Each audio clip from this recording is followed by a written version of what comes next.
मैं खुद को एक सीएम मीन्स कॉमन मैन समझता हूँ। मैं क्या हूँ? क्या सीएम मीन्स कुछ ऐसा अलग कोई जादू होती है या कोई ऐसा कुछ उनका कुछ अलग मैं नहीं मानता।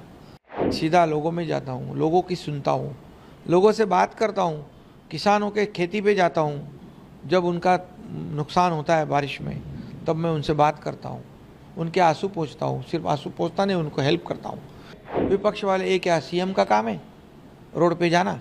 तो क्या घर में बैठना सीएम का काम है? क्या सिर्फ फेसबुक लाइव करना सीएम का काम है? उनके नेता कहते थे खट खटाखट दे दो, 1 रुपया भी नहीं दिया।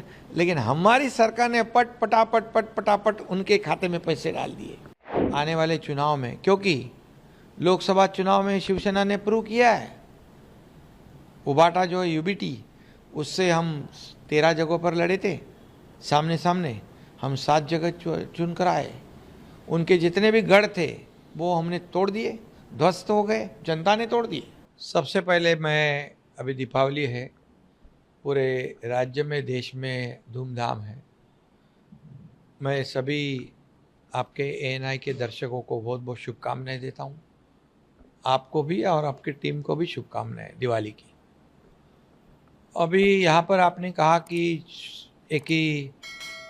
एकाएक सरकार बदल दी और कैसा सहा सफ़र। जब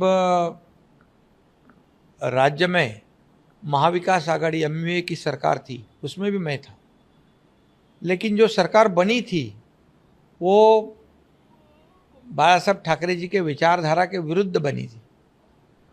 शिवसेना भाजपा का गठबंधन था, गठबंधन की सरकार होनी चाहिए थी।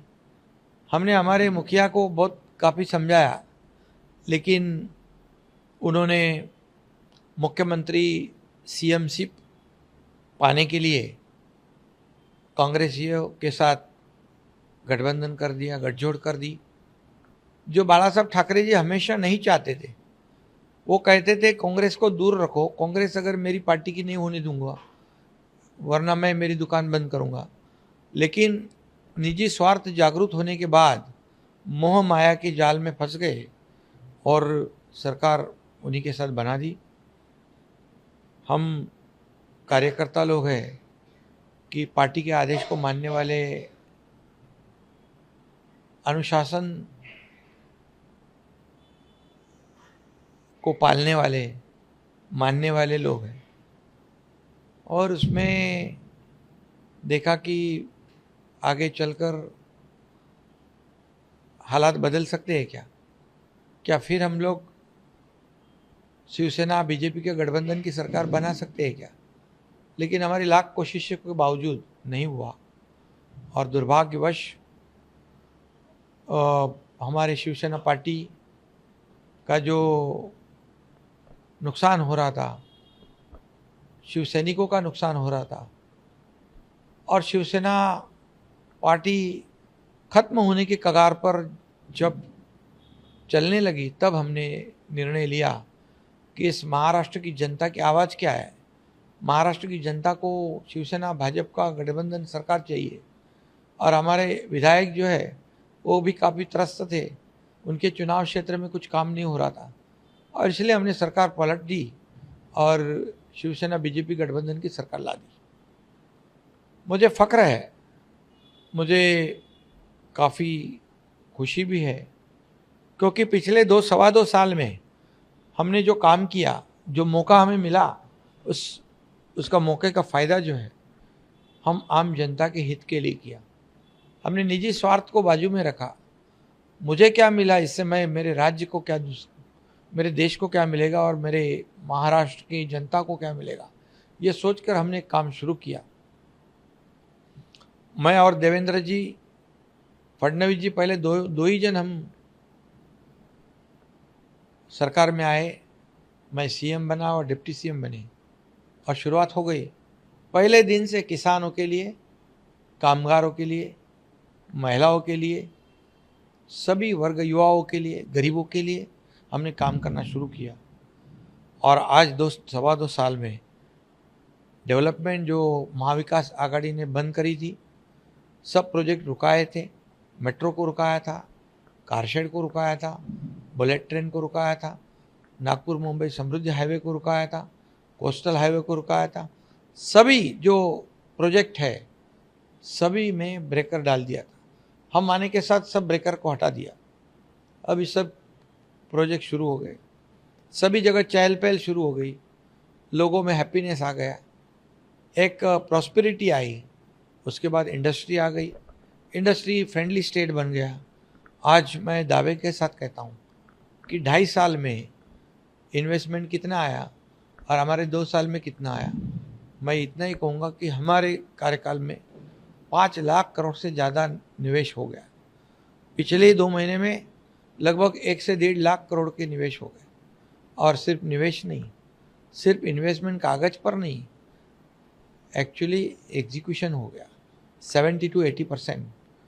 और महाविकास आघाड़ी MVA के कार्यकाल में महाराष्ट्र तीसरे नंबर पे था।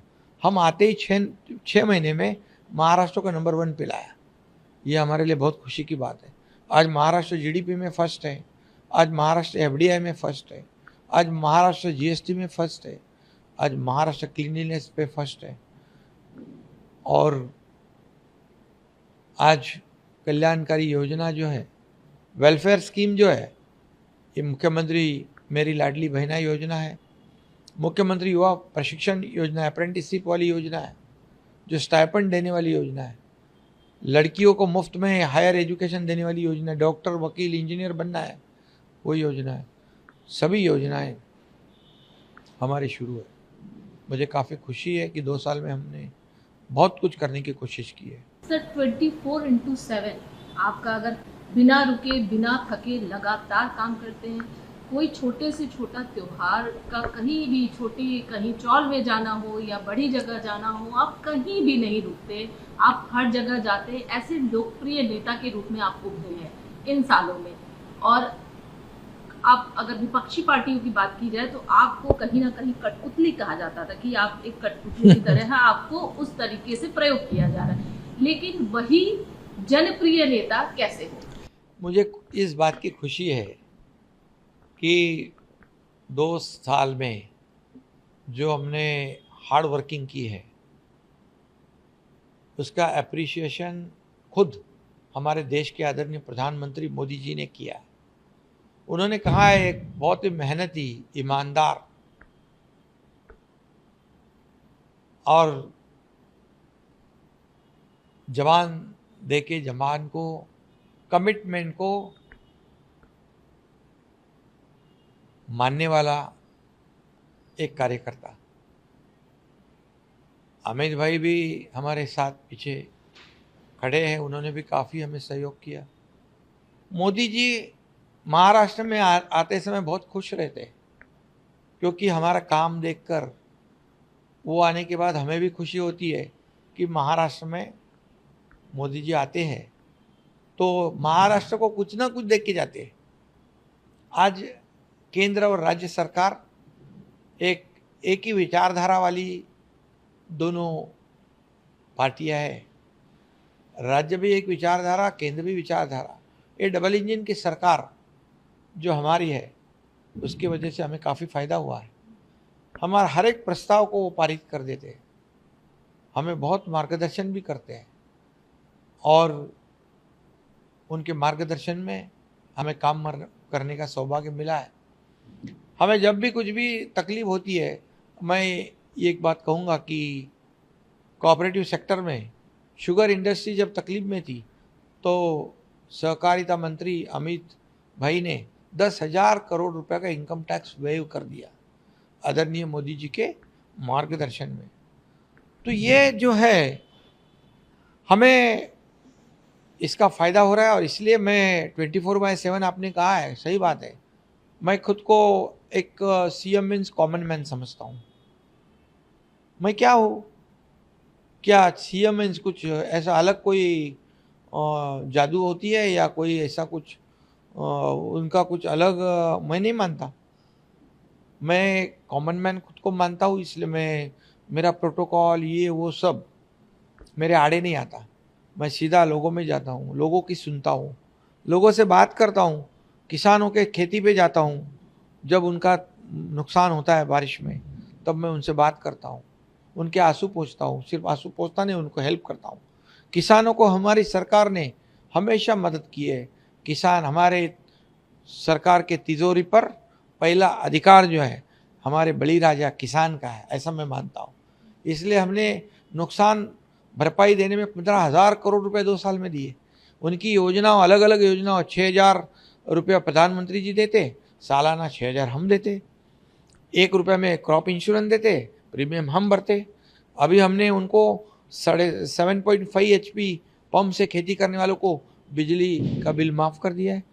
कई योजनाएं, मांगे उसको सोलार, मांगे उसे किसानों को कई योजनाएं।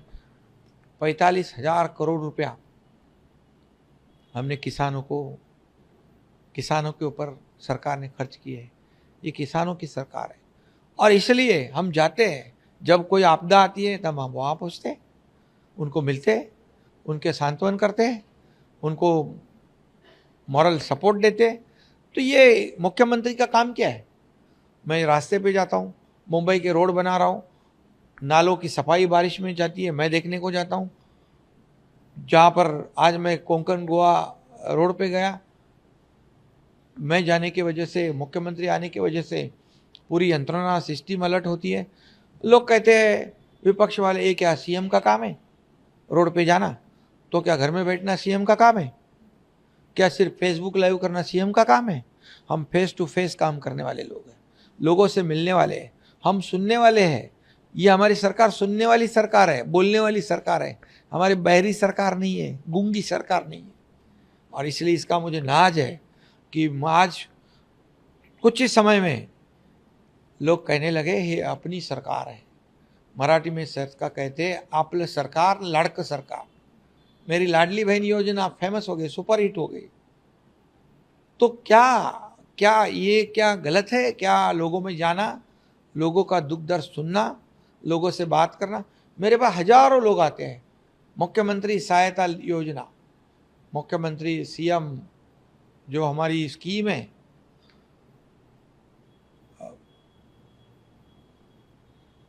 उसमें 350 करोड़ रुपया 2 साल में हमने दिए। पिछले सरकार ने सिर्फ 2 करोड़। क्या ये पैसे किसके हैं? ये लोगों के पैसे हैं। लोगों की जान बचाने के लिए इसको खर्च करना चाहिए।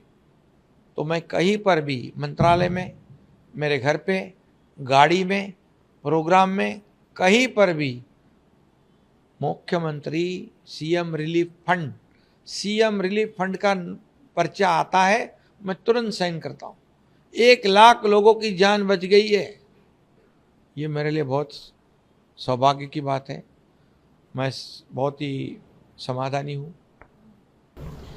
लेकिन सर, अगर बात करें, आपने कहा कि लाडली बहन योजना सुपर प्रिय योजना बन गई, लेकिन ये सुपर हिट योजना को लगातार इसकी जो है आलोचना हो रही है। विपक्ष लगातार कह रहा है कि लोकसभा में महाराष्ट्र में आपकी डबल इंजन की सरकार फेल हुई, अच्छा रिजल्ट नहीं कर पाई, और अब ये रेवड़िया बांटना है, मतलब ये फ्रीबीज जो आप दे रहे हैं ये सिर्फ लोक लुभावन है, सिर्फ जनता का दिल जीतने के लिए आप लोग कर रहे हैं, इलेक्शन जीतने के लिए कर रहे हैं। इसके अलावा टोल टैक्स फ्री किया है, तमाम जो भी अभी फिलहाल आप लोग कर रहे हैं सर, सिर्फ और सिर्फ ये सब अनएक्सपेक्टेड है विपक्ष के लिए, क्योंकि उनको लग रहा था एक क्या करने वाले हैं, ये कठपुतलिया है।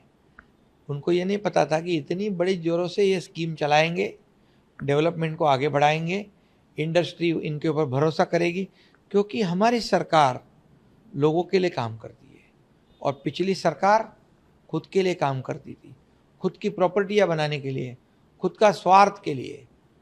हमारी सरकार लोगों के लिए काम करती है, क्योंकि जैसे कांग्रेस महाविकास आघाड़ी कर्नाटक में बोली हम ये करेंगे वो करेंगे, सरकार आने के बाद बोलती पैसे नहीं है। हिमाचल में योजना बंद कर दी, राजस्थान में बोले किसानों की कर्ज माफ़ करेंगे, 300 किसानों ने आत्महत्या कर ली। कोई उनके नेता कहते थे खट दे दो, 1 रुपया भी नहीं दिया। लेकिन हमारी सरकार ने पट पटापट उनके खाते में पैसे डाल दिए। लाडली बहन योजना के पैसे कोड ऑफ कंडक्ट में नहीं अटकने चाहिए। इसलिए अक्टूबर के पैसे, नवंबर के पैसे भी हमने अक्टूबर में दे दिए। अभी आपको मैं कहता हूँ, नवंबर 20 को चुनाव है, 23 को रिजल्ट है, उसके बाद इसी नवंबर में हम दिसंबर के पैसे देंगे, क्योंकि हमारी नीयत साफ है। हम देने वाले हैं, लेने वाले नहीं।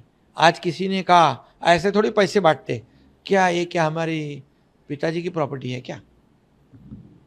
ये पैसे क्या हमारे हैं?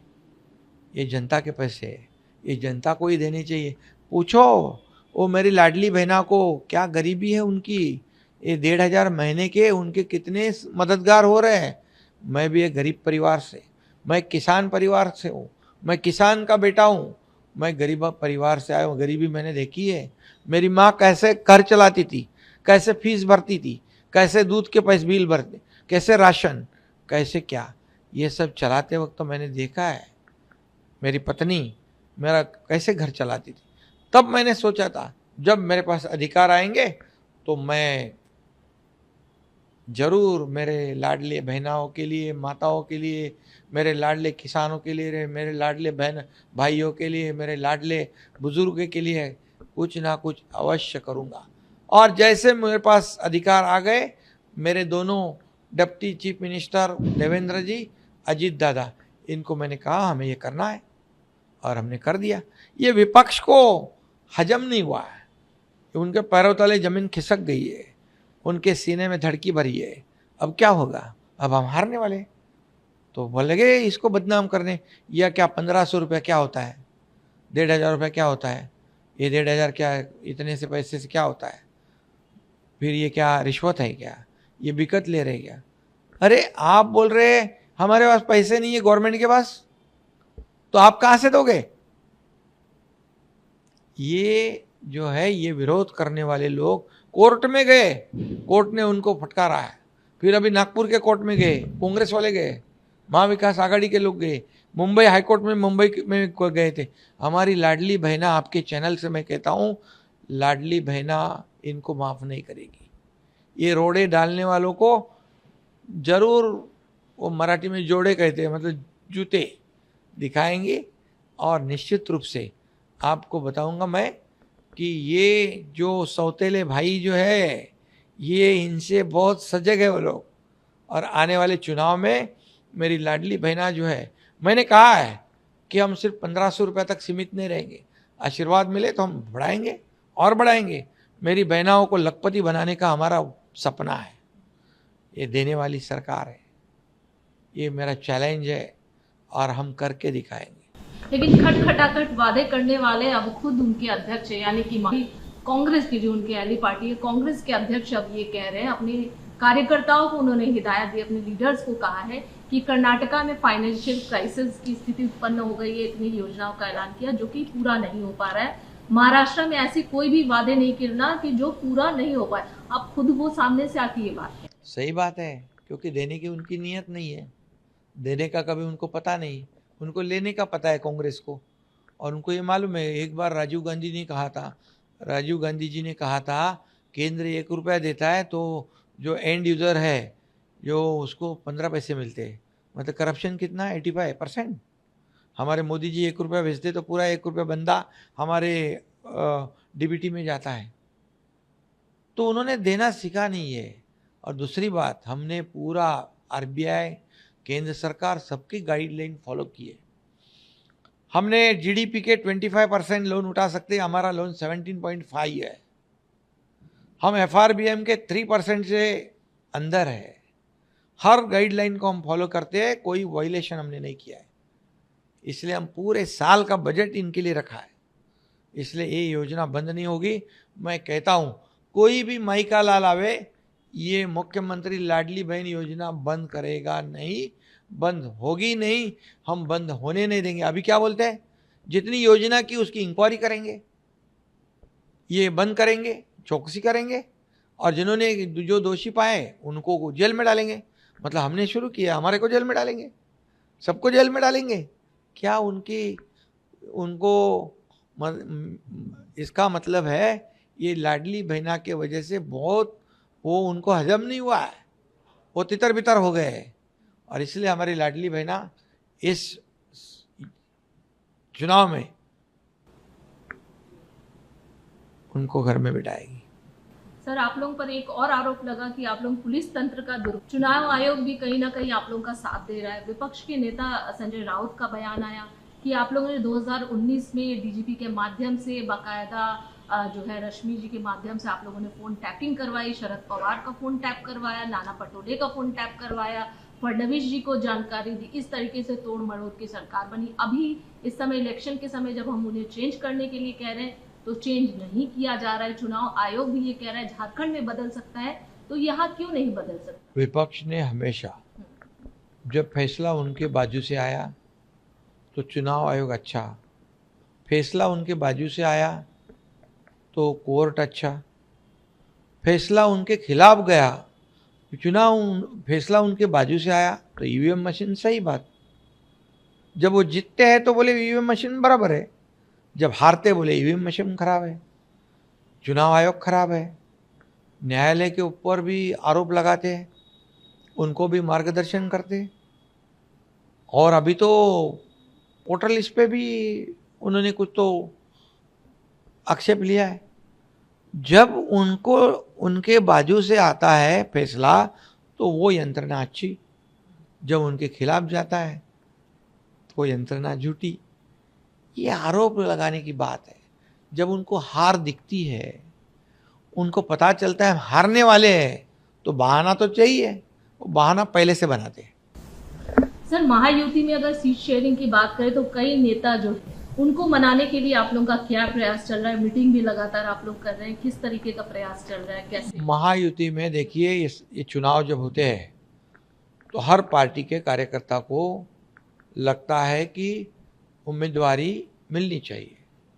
ये कोई गलत बात नहीं है, गैर बात नहीं है।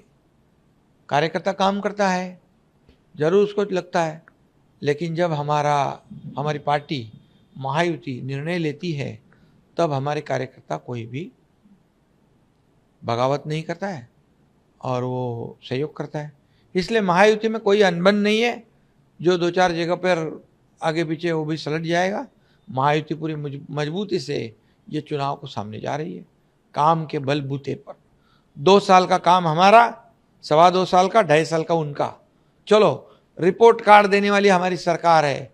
रिपोर्ट कार्ड देने वाला भी हिम्मतबाज होता है, हिम्मत लगती है, काम किया होना चाहिए तब रिपोर्ट कार्ड बनता है। मैं कहता हूँ दावे के साथ, उन्होंने कहना चाहिए 2.5 साल में हमने ये काम किया। हम कहते हैं 2-2.25 साल में हमने ये काम किया। होने तो दूध का दूध, पानी का पानी। नवाब मलिक पर आपकी क्या रिएक्शन है? क्या, क्योंकि बहुत ज्यादा नाराज दिखी और स्टैंड क्लियर कर दिया। हालांकि आपके शिवसेना, आपके गुट के भी तमाम नेता सामने आए, उन्होंने भी बोला कि हम बिल्कुल नवाब मलिक के पक्ष में नहीं है। आपका क्या स्टैंड? हमारी भूमिका पहले से वही थी, वही है। हमारा तो कैंडिडेट भी खड़ा है उधर। तो आप लोगों की क्लियर है स्टैंड? क्लियर पहले जो था वो आज भी है, क्योंकि हम बाला साहब ठाकरे जी के विचारधारा वाले हैं, आनंद दिघे जी की विचारधारा वाले हम हमारा स्टैंड नहीं बदलते। आपको लगता है अजीत पवार इसमें पीछे स्टेप ले लेंगे? क्योंकि उन्होंने खुद कहा है आज कि 4 तारीख को पिक्चर जो है वो क्लियर। ठीक है ना, 4 तारीख को देखते हैं। अजीत पवार हमारे साथी है, सहयोगी है। हम्म। हम सहयोग से काम करते हैं, एक दूसरे की मदद से। सर, आपकी एक नेत्री शाइना जी हैं जो कि मुंबा देवी से कंटेस्ट कर रही हैं, उनके ऊपर जिस तरीके से अपशब्द का प्रयोग किया यूबीटी के लीडर ने, उस पर आपकी क्या प्रतिक्रिया है, क्या कहेंगे? बहुत ही दुर्भाग्यपूर्ण बात है एक बहन के बारे में ऐसी बातें करना।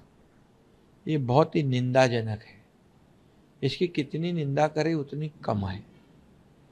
बाला साहब ठाकरे जी के विचार वाले कहते हैं, और विचार कैसे देखो, बाला साहब ठाकरे जी अभी रहते तो सही में मुंह तोड़ देते।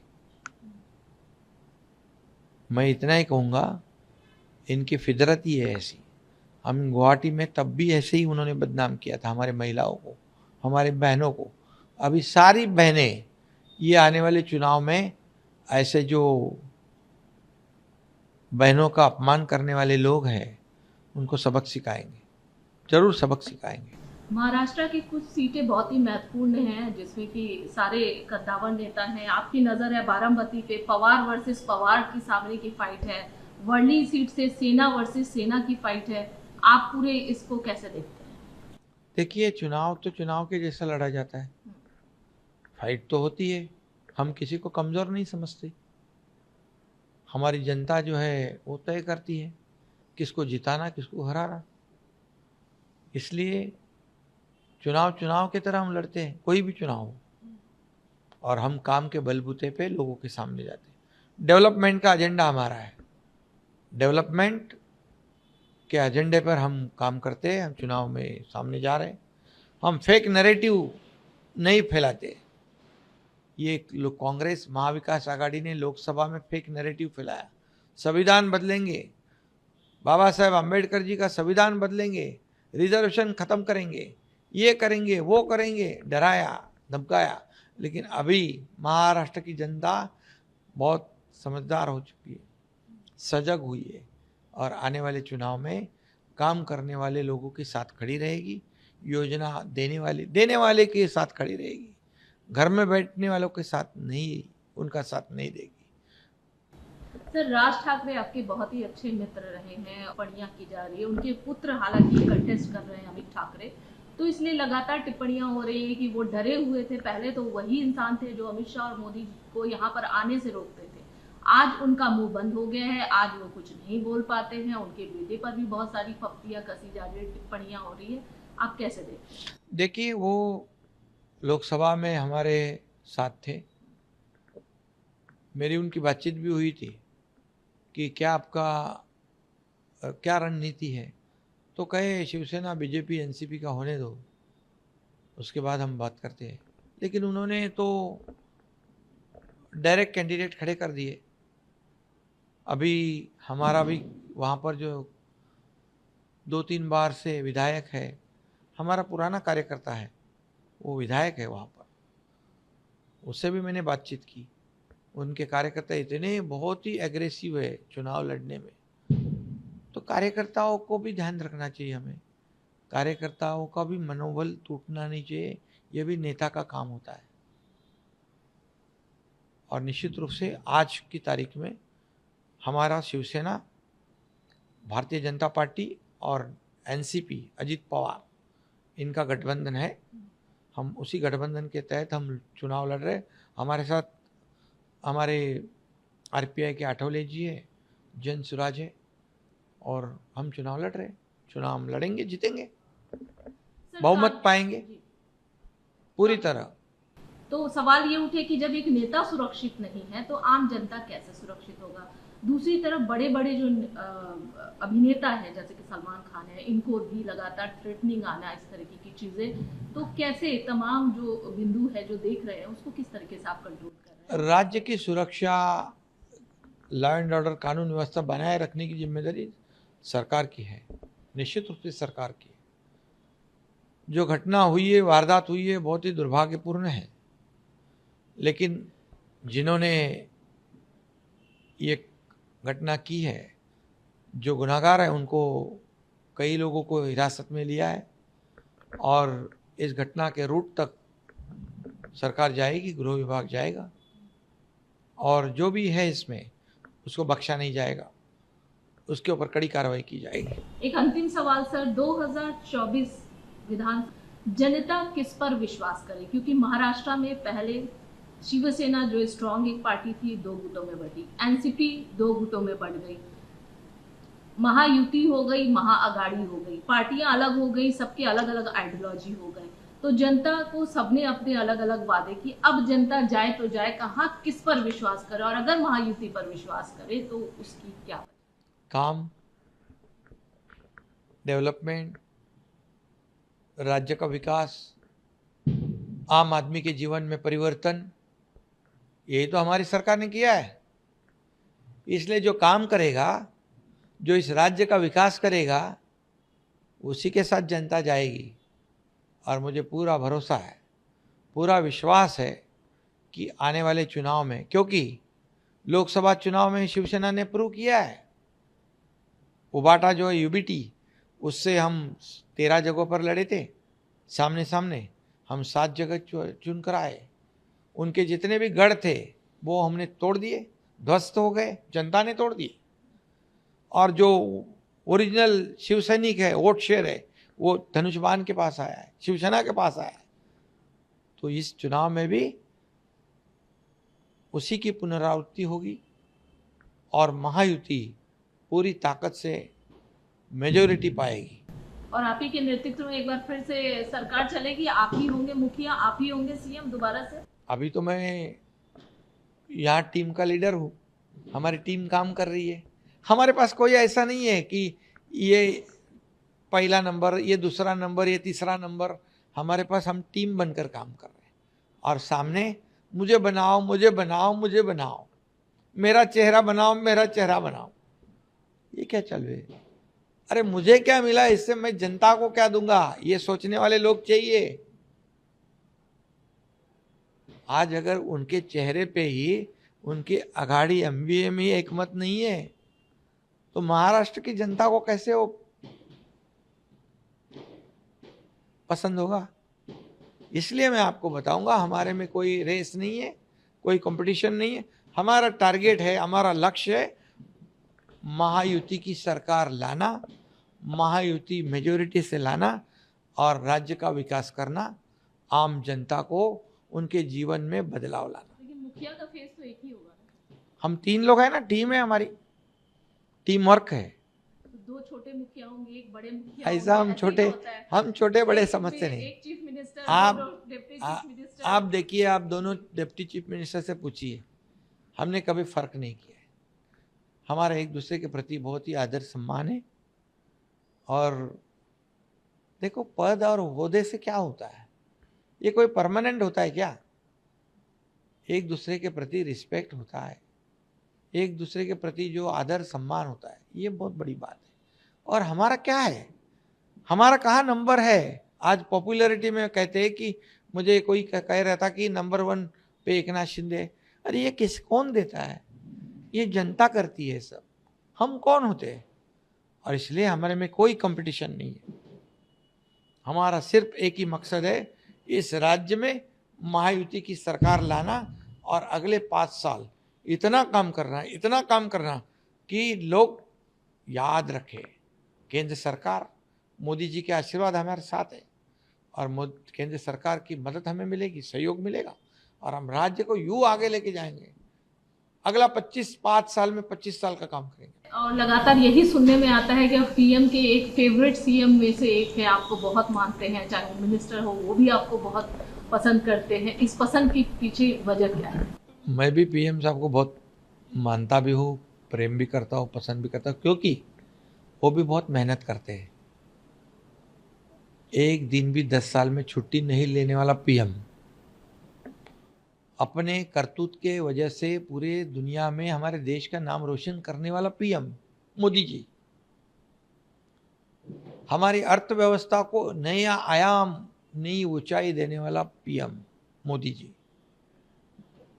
और उनको भी ऐसे ही लोग अच्छे लगते हैं जो मेहनत करते हैं। एक आम आदमी, सर्वसामान्य परिवार का एक व्यक्ति इस देश का प्रधानमंत्री बनता है, ये हमारे लिए बहुत फक्र की बात है। और मंत्री जी भी हमारे जो है केंद्रीय, अमित भाई है, काफ़ी मंत्री जी है, सभी लोग काम करने वाले के पीछे रहते हैं। मेहनत करने का काम हम करते हैं, शाबाशी देने का काम पीएम करते हैं।